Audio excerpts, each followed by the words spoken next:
I had the pleasure of being Toastmaster for the last meeting of ABLAZE Advanced Online Toastmasters Club, and we finished off this year with a Speechathon. Our theme, Tales Around the Campfire, and Arif had the unenviable job of keeping us to time. Our first speaker was Arlen. She's on the Innovative Planning Path, Level 3, Present a Proposal. In her speech, we heard an intimate conversation as the wife, Arlen, proposed a new purchase to her hubby, an ozone machine. Her speech title, A Proposal for the Laundry Room, which was evaluated by Andre. Our second speaker was Onrik. He's on the Dynamic Leadership Path, Level 1, Evaluation and Feedback, his second run of this speech having previously been given feedback.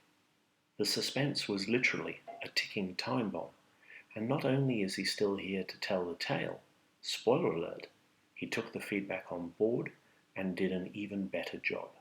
His speech title, How to Handle Crises, which was evaluated by Arlen. Our third speaker was Magda, and with a few paths under her belt, she was revisiting the Competent Communication Manual, Project 5, Your Body Speaks. Magda's stories are inspired by her life in South Africa and observing many animals in their natural habitat. This supplemented by her research, driven by her thirst to always want to know more. A verbal continuation of her Facebook posts, and designed to leave us drawing our own conclusions. Her speech title, Animal Stories, evaluated by Jody. Our fourth speaker was Jenny. She's on the Engaging Humour Path, Level 1, Evaluation and Feedback, her first project. In 1953, Jenny took an epic journey by truck with her family from a little town in the south of Victoria called Queenscliff up to Brisbane in Queensland. She shared with us this journey through the eyes of her 6-year-old self, a journey where campfires were a nightly occurrence. Her speech title, Queenscliff to Queensland, evaluated by Raymond. Lucky last, our fifth speaker was myself, with a couple of recitals of 'Twas the Night Before Christmas, evaluated by one of our guests, Nadia. And as suggested, if you listen on, I've included them here. We have a wonderful international audience, and I thank everyone that has helped support ABLAZE throughout the year, and who hopefully will support it ongoing.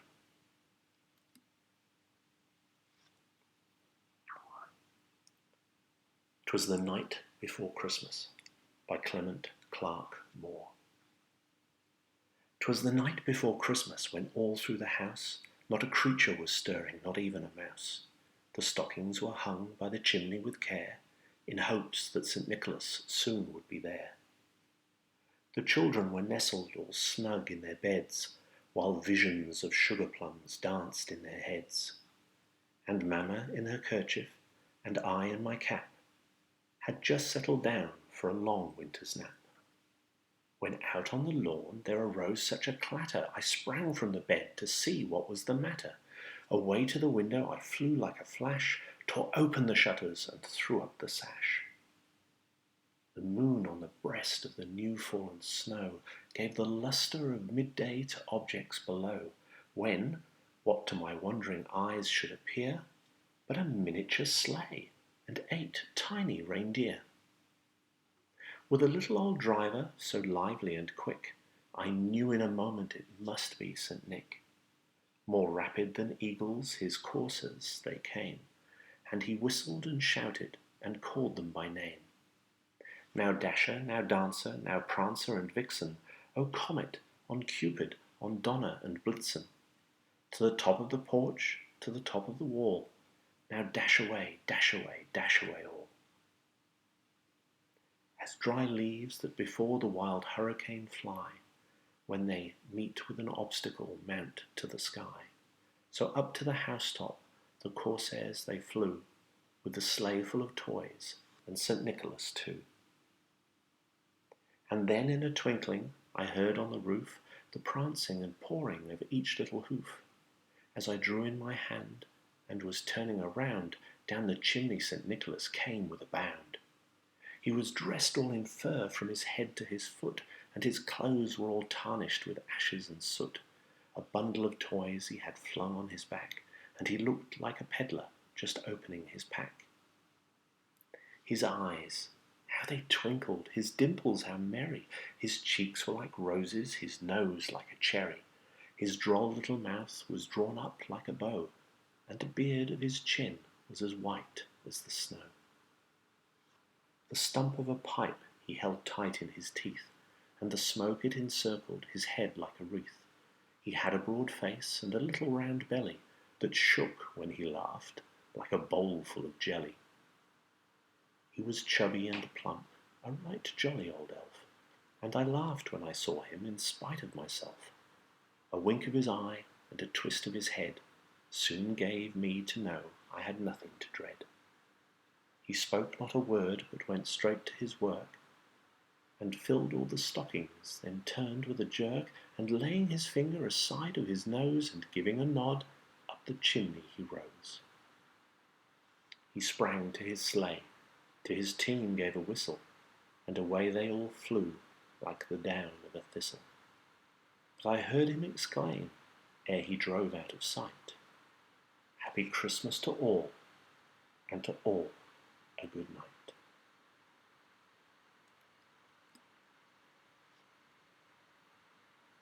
An Aussie Night Before Christmas by Yvonne Morrison. 'Twas the night before Christmas, there wasn't a sound, not a possum was stirring, no one was around. We'd left on the table some tucker and beer, hoping that Santa Claus soon would be here. We children were snuggled up safe in our beds, while dreams of Pavlova danced round in our heads.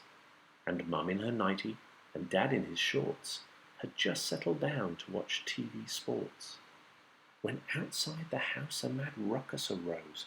Loud squeaking and banging woke us from our doze. We ran to the screen door, peeked cautiously out, snuck onto the deck, then let out a shout.